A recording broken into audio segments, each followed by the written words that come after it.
Okay. Shalom, everyone. Okay, this stream here is about what I already explained before, about all of a sudden uh, I had acute uh, breathing problem. But anyways, so I described initially kind of a roller coaster ride, and started out with malaria symptoms, which are sweating, fever, aches and pains in the bones. And that lasted for less than a day. And I thought, well, okay, that was good. And then, but then the chills persisted, or the need to keep warm persisted. And I just didn't feel right. And then about the second day or so, I started having a really bad headache. And that would like come and go depending on whether I slept or not. Sometimes I would sleep and it would be over with. I mean, it would seem to get better. Then sometimes I would sleep and wake up and it would be worse. So I really didn't know what was going on. So I had this go on for like, 3, 4 days. I mean, 3 days with a very bad headache and just feeling bad, not able to eat, not able to do anything. Hello, Shalom, Nicholas, proclaimer of Messiah, Mashiach. How are you doing? God bless you, brother. Okay, so yeah, as I was saying, after about 4 days, I kind of got better at that. But then I remembered that this cute breathing problem has, tends to, you think it's better, and then that's when people get really sick. So I had this in the back of my mind, okay. So yeah, so for the 4 days that I had the headache, I also had a dry cough, and then like the next week is when I started to have like still had the cough, and then but then I had my supplements, so I would take the NAC and the glutamine, some other supplements, whatever it was, um, and it seemed to help, seemed to work. So I just kept doing that whenever I felt, and then because I felt like I had an asthma. But then as it as it progressed, I felt like it was um like a burning sensation in the lung. So I did feel a burning sensation in the lung, but every time I felt that, I took the NAC and my other supplements, and it seemed to help, seemed to make it go away. So turns out that this is like the first day that I haven't really had either the cough or the burning sensation in my lungs. So hopefully I'm out of the woods as far as that goes. But yeah, I've been listening to some of these discussions online, with some of the atheists, and I've listened to Standing for Truth and these different discussions and Otangelo, and it's been really good. I mean, Otangelo's been going through all of the intricate complexities. I don't like the word complexity, but they have intricate mechanisms that are required to all be in place. Of course, the enzymes and everything all require information. All the mechanisms, different mechanisms, require information for things to work. And people are trying to say that was the RNA just kind of formed itself, but you can't have the RNA without all of the enzymes and mechanisms to produce it, and of course to copy it and replicate it and everything. But everything has to be in place. There's so many things that have to be in place. And then Standing for Truth is going through also all the different, technicalities as far as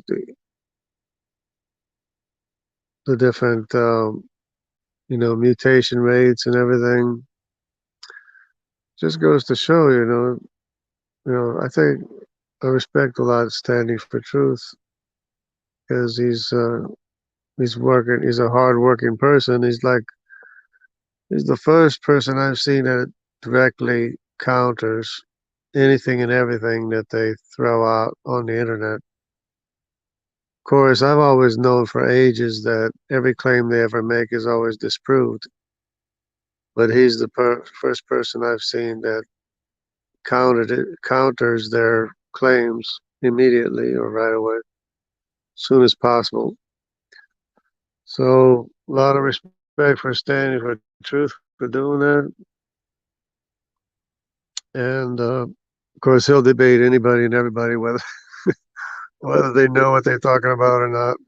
some of the people, some of the people are kind of humorous, because they think they know a lot, and they end up just parroting all the lines they've heard and been brainwashed with to believe, And it's of course not based on any fact or reality. So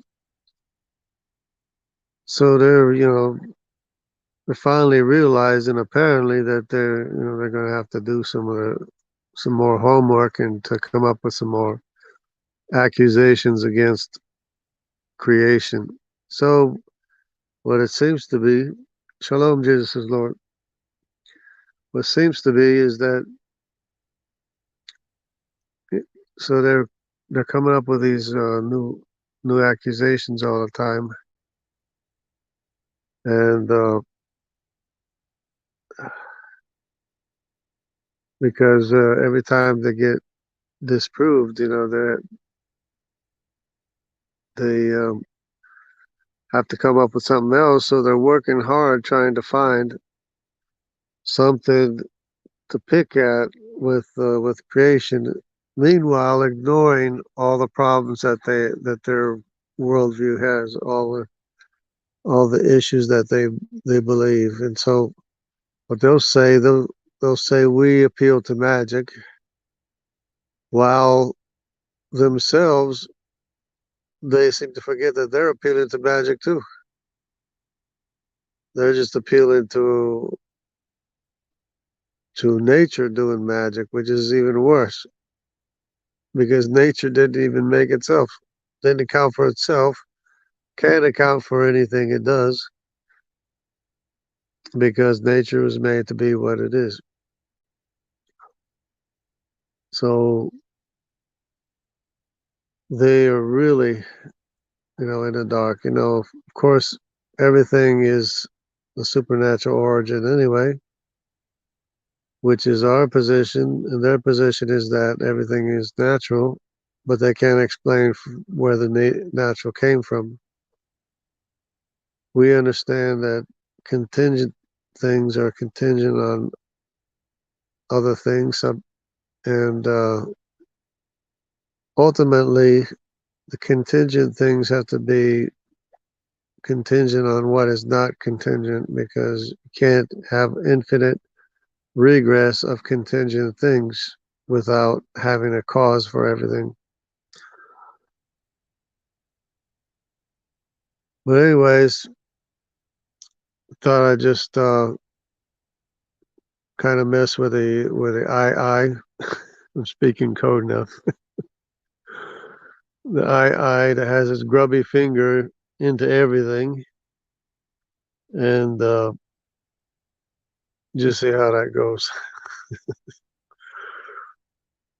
But anyways, because you can't even talk about, you know, having a particular ailment without the I putting his grubby finger into everywhere, you know. But anyway, so much for that.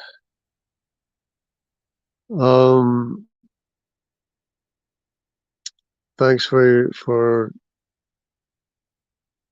checking out this video at an early time in the morning. I don't even know what time it is. What time is it?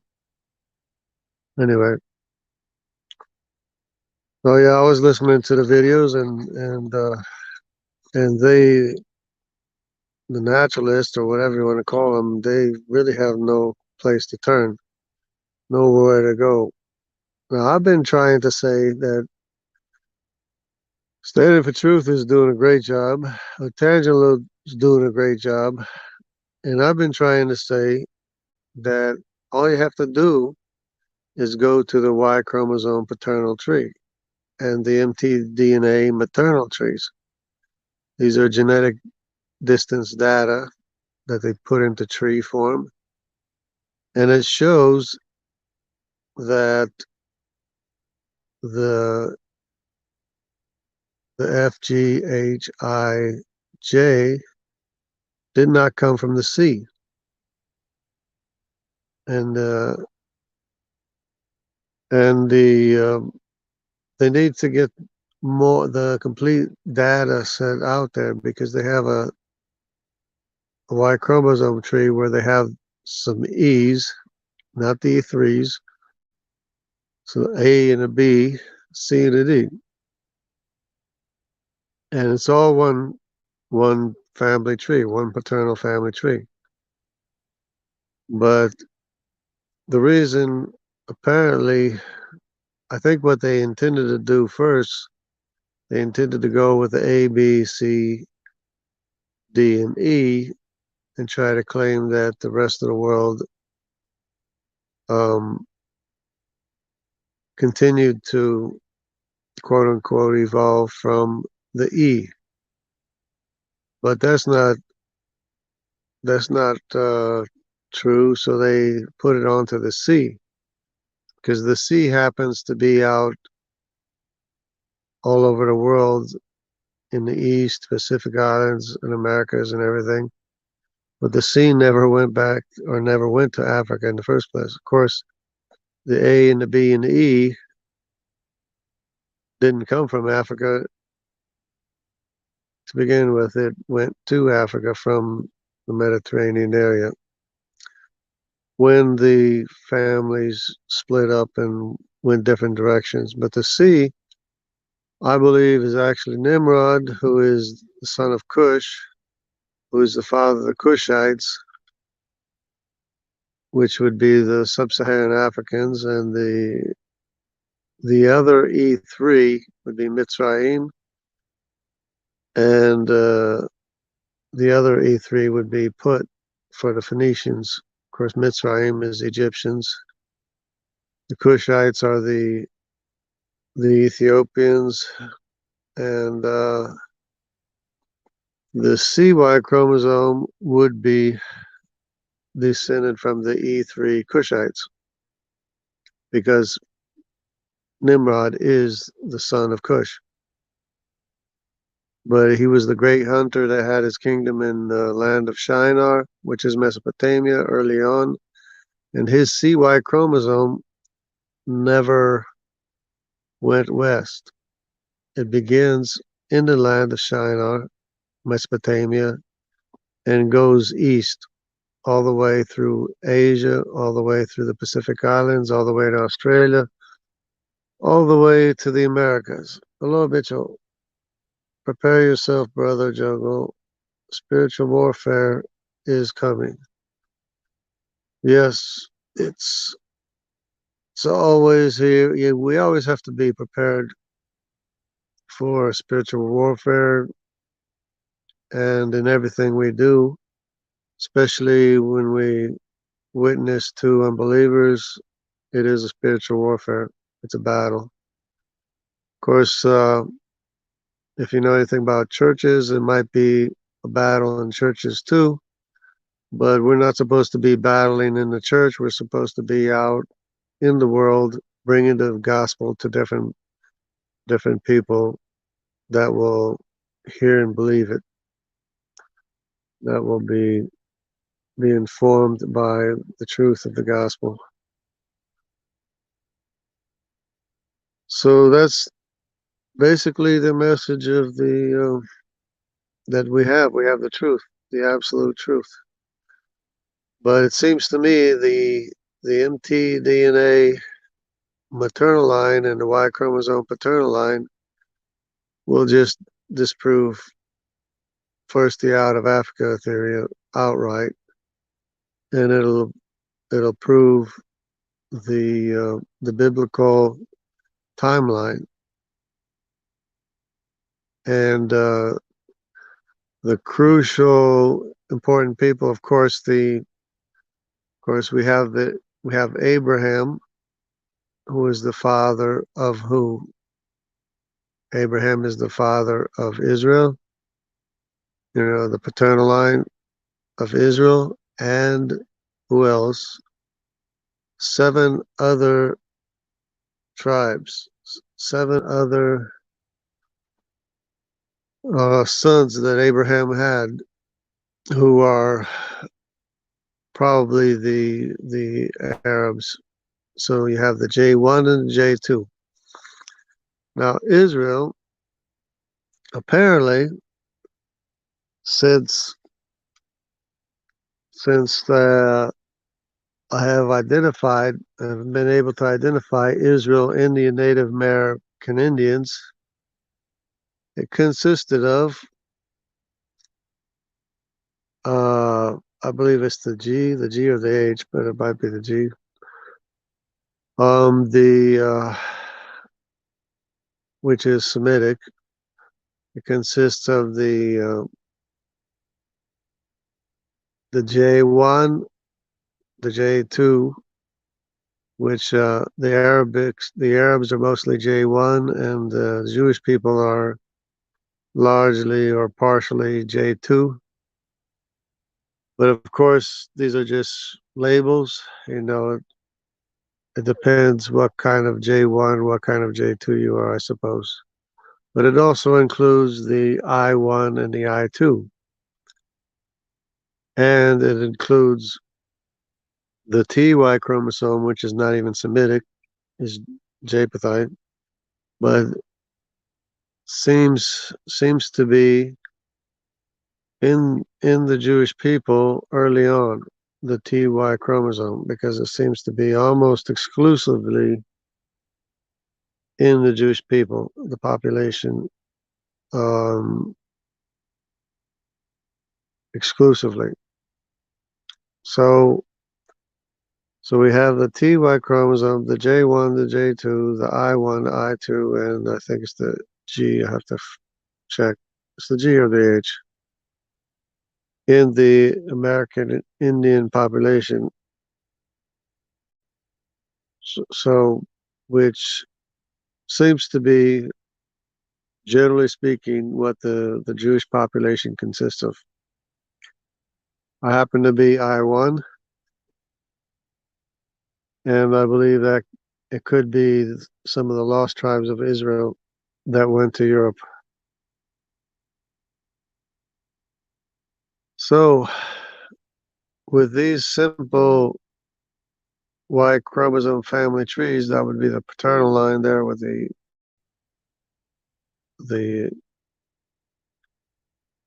GHIJ or FGHIJs. Those would be the Semitics. And then K element OPQRST would be the Japhethites. The Japhethites who went north. Of course, they went north and east. And the Japhethites in Europe would be R1, R2, whatever. And then the Japhethites in the east would be Q. So it's OPQR. So the Q and R, OPQR, the Q and R are basically closely identified or closely linked, except that the R's are the Europeans and the Q's are the Eastern ones, Eastern branch that went all the way to the Americas. And then there's also evidence of the R going to the Americas from Europe and the indigenous population. And they don't know how that happened, but it's probably the Vikings or somebody that brought the R over to, or maybe it wasn't even the Vikings because it's R. Vikings would be I, but it's an RY chromosome would be European Japhethite. And the Q would be the Japhethites that went east instead of to Europe, basically. And then there's others. There's the S and the T and, details like that. But basically, the Y chromosome paternal family tree and the maternal mtDNA maternal family tree, basically, this proves is the key, as far as I can tell, to disprove evolution because it matches up so well with the biblical narrative, the biblical historical records, which are known history. So it actually the Bible identifies the Phoenicians, the Egyptians, and the Cushites, which are the dark skinned people. And of course, there's another one, which would be Canaan. And Canaan seems to be in the Jewish people too. At least there's an EY chromosome in the Jewish people as well, which is Hamitic, which is Hamitic. So everybody's present and accounted for. Nobody's missing. Everybody's there, present and accounted for, including Nimrod, who never went to heaven. So it's very, very clear to me. So yeah, I don't suppose there's a whole lot of people here that like going. I think I just cut it off here. Don't drag out too long. But I appreciate the work of the truth and voice.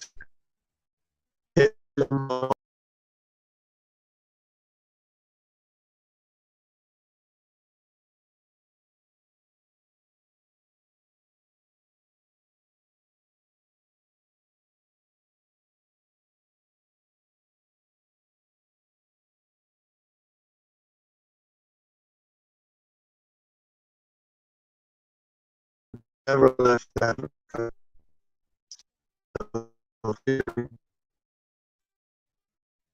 It's the pretty much the wife of Japheth.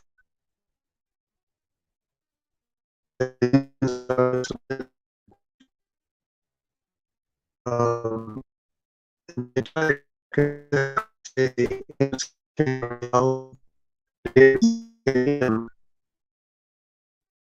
and that's why they do it. And then they know what the confusion is in between. But the same thing they try to do with Africa, they try to start A and say that A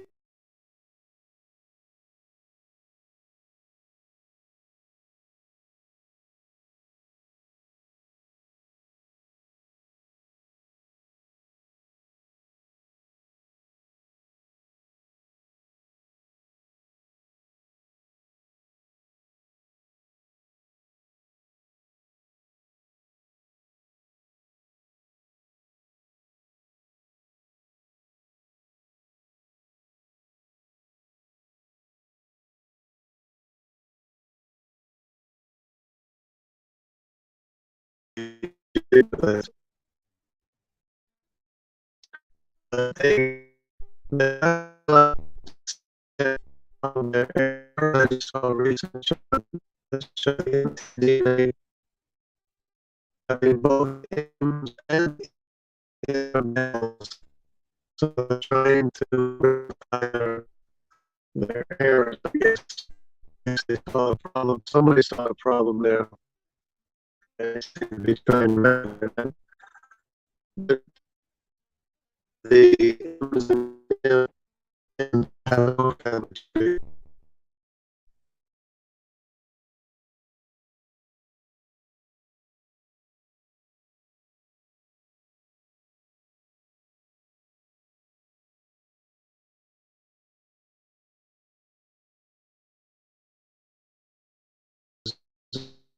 There's a middle and everybody and close.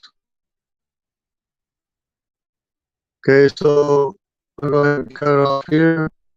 Evolution is a big problem.